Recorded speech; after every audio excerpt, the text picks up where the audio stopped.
በትናንሽ ጨዋታዎች ሰዎች በመግባባት ጎበዝ አይደለሁም ብለህ አታስብ። እንዲያውም ችሎታው ሳይሆን አወሳሰዱን ያልተማርከው። የአስቸጋሪ ዝምታ፣ ንግግሩ ሲቋረጥ የሚሰማው የድንጋጤ ስሜት የአንተ ጥፋት አይደለም። ነገር ግን ካላስተካከልከው ወደ ኋላ ያስቀራል። ምክንያቱም ትናንሽ ጨዋታዎች ትርጉም የለሽ አይደሉም።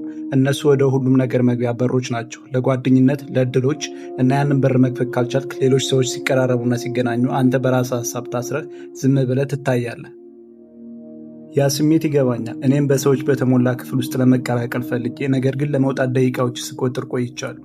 የሆነ ችግር ያለብኝ ይመስለኝ ነበር። እውነታው ግን እነዚህ ሰዎች ለዚህ ተሰጥኦ ተወልደውበት አይደለም። እኔም ማላውቀው ሚስጥር ያውቁ ነበር። አሁን ያንን ሚስጥር ላካፍልን። ፊት እኔም ከሰዎች ጋር ተጋብቶ ለመኖር እንደማልችል አስብ ነበር።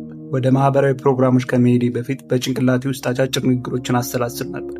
ከዛም ድንጋጤ፣ በመቀጠል አስቸጋሪ ዝምታ፣ ከዚያም ሽንፈቴን ለመደበቅ ስልኬን እንደምነካካ በመምሰል አሳልፍ ነበር። በኋላ ግን አንድ ነገር ተቀየረ። ያ ለውጥ የመጣው ከአስማታዊ ንግግር ወይም ከተለየ ማራኪነት አይደለም። የመጣው አንድ ቀላል አመለካከት ሽግግር ነው። አብራይ ከቆየ ምን እንደሆነ እነግርሃለሁ። በመጀመሪያ አንድ ነገር ግልጽ እናደርግ። አንተ አይናፋሩ ችግር ስላለብህ አይደለም። በማህበራዊ ግንኙነት ደካማ ስለሆንክ አይደለም። እስካሁን የተሳሳተውን ጨዋታ ስትጫወት ነበር። ማራኪ ተጫዋች ወይም ጎበዝ እንድትሆን ተነግረዋል። ነገር ግን የትናንሽ ጨዋታዎች ሚስጥሮች ሰዎችን ማስደመም ሳይሆን መገናኘት፣ መረዳት ነው።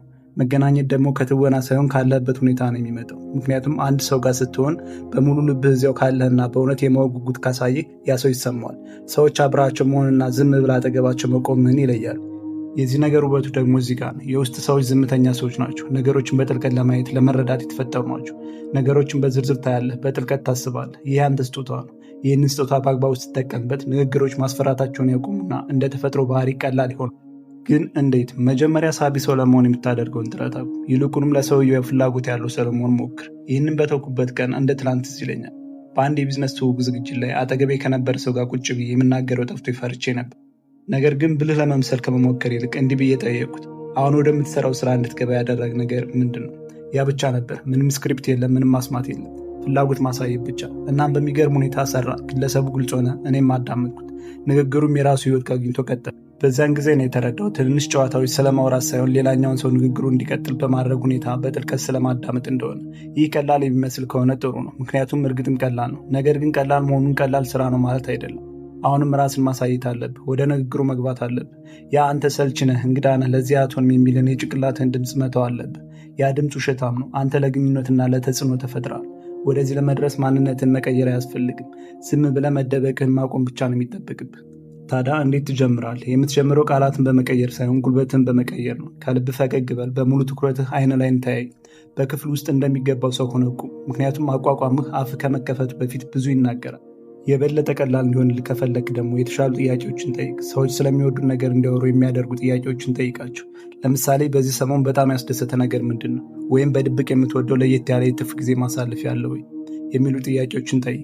ሰዎች እውነተኛ ማንነታቸውን እንዲያሳዩ እድል ስጣቸው። ፊታቸው በደስታ ይበራል። እነሱ ባወሩ ቁጥር አንተም በራስ መተማመን ይጨምራል። የሚገርመው ነገር ይህ ነው። ለማውራት የምታደርገውን ጥረት በቀነስክ ቁጥር ትንሽ ጨዋታዎች ይበልጥ ቀላል ይሆኑላል። አብዛኛው ሰው ግን ይህንን ይዘነጋዋል። ቦታውን ከመጋራት ይልቅ ንግግሩን ለመቆጣጠር ይሞክራሉ። ግን እኔ እኮ ተግባቢ አይደለሁም ብለህ የምታስብ ከሆነ አንድ ነገር ልንገር። ተግባቢ ያለመሆን ማለት በራስ መተማመን የጎደለው እውነተኛ ማንነት ማለት ነው።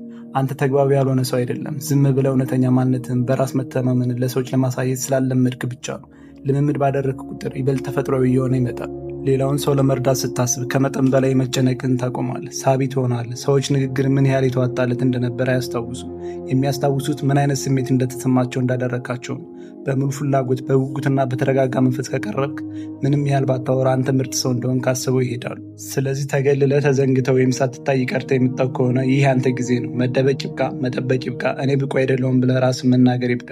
በጥልቀት ለመገናኘት የሚያስፈልግ ነገር ሁሉ አለ። በራስ መተማመን ተናገርና ጥሩ አሻራህን አሳርፍ።